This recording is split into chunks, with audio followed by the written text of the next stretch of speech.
Welcome to video 2 of the GS back exercise series to get rid of that notorious low back pain that comes on with GS skiing.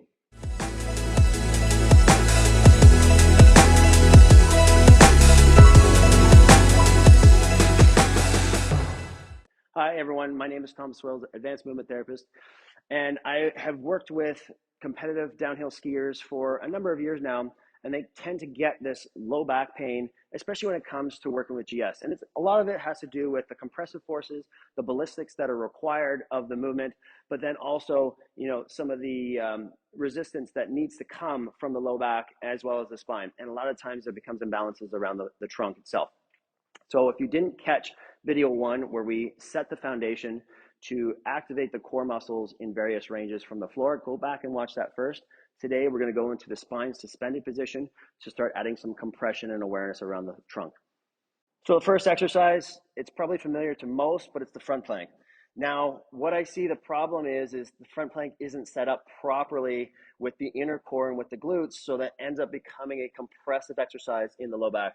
So when we're setting this up, we're going to take our hands, we're going to put them just around the cheekbones here, okay? Elbows are tucked in tight. And before I lift off the floor, I'm going to take a nice breath through my nose.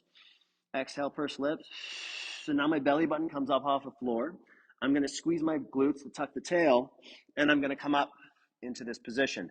So if you watch the first video, you'll notice this is a hollow position. So my glutes are engaged, and my anterior core is really firing up. Now, if I disengage my glutes, you'll see my hips sag, but now I'm causing compression in my low back. And this position, this plank, is now being done with my quads, which will then tilt the pelvis and cause more issues. So we got to make sure that we can hold and we're breathing, creating that anterior compression on the front of the spine while we stabilize with the pelvis. From here, we're going to transition into the side plank. Now, it should be the same feeling. Now, we want to feel the lat, we want to feel the oblique, and we want to feel the glutes. If you cannot feel those, come back down to the floor, reset with a breath, exhale, squeeze the glutes, push the hips forward. What you should feel is you should be able to feel the lat here, which releases the neck. You should feel the obliques, and you should feel the back glute, okay? A lot of times, tension's felt in the front of the hip here, wrong muscle. We want those hips forward so we can feel the back part of the glute. Now we're connected with the lateral sling. We're going to stay here for 3 to 5 breaths, okay?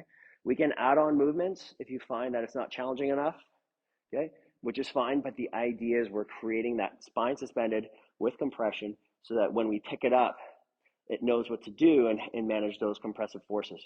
And then the last one, we're going to go after the back side of the core. So we're going to suspend the spine and the pelvis in the air, and it's going to be a simple glute bridge, okay? Same thing as what I find with the plank, the glute bridge. When people drive up, they feel their lower back. It's not a glute bridge anymore.